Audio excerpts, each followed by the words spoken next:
Now Aunt Nancy say every man's noise got a story behind it. And sometimes, she taps her stone window frame, the loudest men are the boys who never got held. Sit close because this one is not about blame. It is about origin. Before Nelson ever became a rooster in your house, he was a boy in someone else's shadow. Aunt Nancy leans forward, her spider crawling to her shoulder. Some children, she whispers, are born into no one's arms. Nelson was one of them. His mother's hands did not hold him long. He was placed in another woman's home, a home where her children belonged, and he was simply there. Never claimed, never chosen, never special. Aunt Nancy shakes her head. That kind of boy learns quick, soften, and you sink.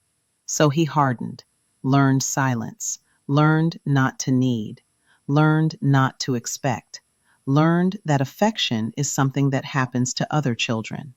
In Odu, this is Oyeku, the shadow of the womb, the child raised in absence, the spirit who grows up watching love from the outside.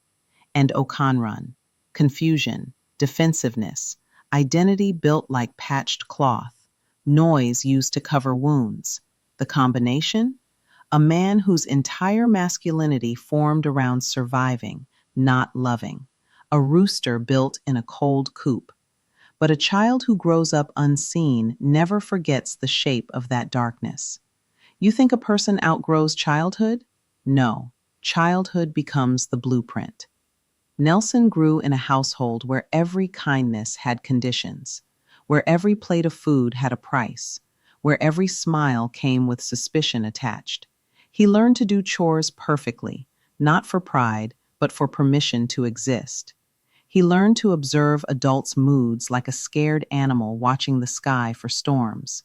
He learned to make himself small in hallways and loud in open spaces because he never knew which version of him was acceptable. And the worst part? He learned that love was earned by usefulness, not by being. So when he became a man, he carried all that into his marriage.